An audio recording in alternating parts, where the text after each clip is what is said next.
This here is the Phanteks XT Pro, which you can buy as of time of filming on sites like Newegg for around 50 USD. You know, prices like that for cases that don't actually suck and from brands that don't actually suck are pretty much unheard of today. So in this video, we're gonna talk about the things that make this $50 case great and some of the things it's missing. Are you ready? Stay with me. This video is brought to you in part by Micro Center, your one-stop shop for the best tech at the best prices. If you missed our recent Gear Up season, just know that these stores have anything and everything from PC cases to CPUs, motherboards, graphics cards, power supplies. I could go on, and the deals are some of the best you'll find in the industry. This month, find exclusive offers on BYO products specifically, so anything in the build your own section of each store across the US, including the new Miami location, which will be open August 23rd. Micro Center Miami will also be featuring 20% off Windows desktops and laptops on top of already great prices, with the sale happening for a limited time, so be sure to swing by if you're in the area. But regardless of where you live, be sure to venture down to your nearest Micro Center today and soak in all the deals. It is PC builder heaven. Learn more about Micro Center's latest sales and offers by clicking the links below. Let's kick things off with some obvious stuff. First off, the front panel is perforated, so you're gonna get decent airflow here. These don't look like the most airy perforations, and we've called that out in some Phanteks cases in the past, but I'll take this over a solid or glass panel any day of the week. It's also fairly easy to remove. You'd think they'd come up with something a bit better than this. Even expensive cases use these stupid plastic retention clips. Now this version of the XT only comes with one 120mm fan set to exhaust here at the rear, so you'll need to populate the front spots if you want to take full advantage of that front panel. It's one of the reasons why the cost is so low, but at least this one included fan is PWM. You can also mount fans up top. I'll have the full list of supported fans and radiator combos for this chassis on screen. You can also remove this entire top assembly if you're patient enough to remove all of the Phillips screws that hold it together. And I'm not joking, take a POV walk around with me. So there's two Phillips screws holding it up here. There's one further toward the back. There's three at the very back of the case there. You can see we've got two more here. We've got one here, two here, and then three more up front. That's crazy. That's a little excessive, Phanteks. This thing also likes to flex quite a bit once it is removed. Look, I don't really see a point in removing this unless you are top mounting something like an AIO, but this is really the only place to do that. With a 240mm, you could probably get away with mounting it up front, but a 360mm, you're gonna have to mount up top because the case doesn't actually support a 360mm fan rad combo at the front. As you can see from this top-down view, we actually get three places to mount 120mm fans atop the basement, and you get included longer screws to secure things from above in the case's accessory box. But by doing things this way, they've reduced the depth of this cutout where you'd normally see support for up to a 360mm radiator top to bottom. In fact, this cutout is only just shy of 4 centimeters deep. There's just not enough clearance here. So the most that you could fit up front is up to a 280. Look, it's not the end of the world. In fact, I imagine most folks are gonna be top mounting their radiators anyway. I just thought it was an interesting design choice. As we strip things back further, we begin to understand little by little more of why this case is as cheap as it is. Of course, it is missing some of the finer details. It doesn't have rubber grommets really anywhere. The basement is fairly bare bones. You just mount things power supply wise from the right side. You get a single bay hard drive cage, which secures via a single thumb screw, and that's really about it in terms of talking points. There's not a ton of space behind the motherboard tray, just shy of 1 inch. You will notice though that there are a few extra cutouts around the motherboard tray that you don't normally see, and that's because this case actually supports back connect motherboards. This is actually a really cool feature. A lot of more expensive cases are starting to accommodate these, but I haven't seen a case this cheap yet support this from, again, a brand as reputable as Phanteks. So I think it's really cool that they're integrating that. You don't have to use it. You can use normal motherboards with normal connectors and you won't even know that it's there. So the support that's just kind of a value add is appreciated for 50 bucks. Otherwise, front panel is pretty bare, single type C port, single type A, you get a unified microphone headphone jack, a reset switch, and a power switch. At least we have type C here. That's a plus. I'm not gonna dock it for only having one type A port.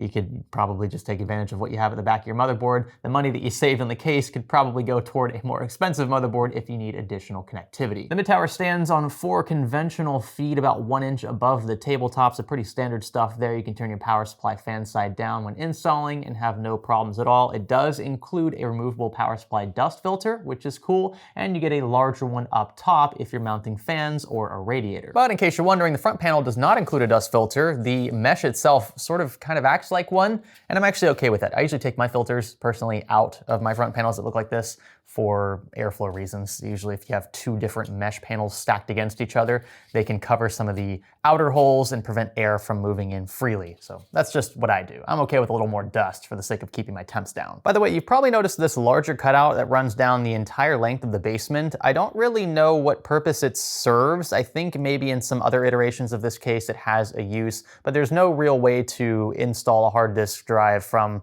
the left side here, so that goes out the window. It's too small to mount your power supply from this side as well, and in fact, when you install the tempered glass left side panel, this is completely covered up because the lower part of this panel is just blacked out. Just wanted to throw that out there in case you're wondering if there's any actual utility there. I haven't found any yet, and I will say that I am happy the left side panel has very slightly tinted glass. It's nothing super heavy, so you can actually see what's going on inside your chassis. Believe it or not, there isn't much else to discuss about this case. Everything is pretty straightforward. The conclusions we'll be able to draw once we throw a rig in here. Speaking of, are you ready? 3, 2, 1. Now that is a good looking build. For 50 bucks, this case is doing a world of favors for actually very expensive hardware. This is where I really expected the XT Pro to shine. The fact that it supports back connect devices means that we can fit expensive hardware in here at little to no aesthetic cost. This ROG RTX 4090 fits beautifully in here with about 1.5 inches to spare between the end of it and the start of our Pure Wings 140mm fans up front. You can see we were just barely able to fit 3 of these up front, and boy oh boy did they look good blacked out. This build's color scheme, or lack thereof, should be fairly apparent. I didn't want really any colors at all black components with a little bit of white lettering in the RTX 4090, and that's why I've offset it off to the right with a Stormtrooper logo, the outline of one from Star Wars, and I feel like that just kind of balances out the small bit of white off to the back there on the card. And if you're curious, this is what the build looks like with the left side panel on. It actually just slides in like a conventional panel, so we have to kind of line it up here. I'm trying not to touch the glass too much because my fingerprints are gonna get everywhere. Let's see, I think, will that do it? Okay, the tolerances are a little rough. Is it? Wow, that was really cringy. Okay, I think that is it. Now, one area of this rig I'm especially proud of is behind the motherboard tray. I was able to route cables in a very orderly fashion back here, despite having less than, again, 1 inch of clearance. The routing just made a lot of sense where they had the zip tie points. And speaking of zip ties, there were so many of those included in the accessory box of this Pro XT. I'm not sure if this is normal or not, and as a result, again, just a super clean vibe back here. If you care about cable management, this case will not disappoint. And if you ask me, this is especially important in BTF builds because of the way that this case has its cutouts positioned to make room for all these back connections. You can see we've got some exposed space. So from the left side, we could see straight through to the inside of the right panel. And if we had cables running around here, then it wouldn't look as clean from the left side. So I tried to keep these as cleanly routed behind the motherboard as possible, and I think it worked out pretty well. But even if you intend to skip the BTF stuff, which I admit can get pretty expensive, a conventional build with exposed cables will still look very clean in here. I have no doubt. I was pretty impressed with how easy it was to build an overall. For 50 bucks, I'm struggling to find things to complain about here. A beefy Dark Rock Pro 5 fits with roughly 15mm to spare. That's pretty sweet. You can shove oversized power supplies down here without the need to remove the hard drive cage, if you're still into that. And I really dig the logo minimalism. This is the only Phanteks logo you'll find anywhere on the chassis, way down here at the bottom of the front panel. All of it can make for some pretty sweet looking builds. And you know, there's something to be said for a $50 case that actually improves the overall aesthetic of a very expensive arrangement of components. These, you know, the graphics card, the motherboard, the CPU cooler, none of this stuff on paper belongs in a $50 chassis. It wouldn't make sense today, especially in today's market, to spend $50 on a case and then to spend $2,000+ on the hardware that's going in it.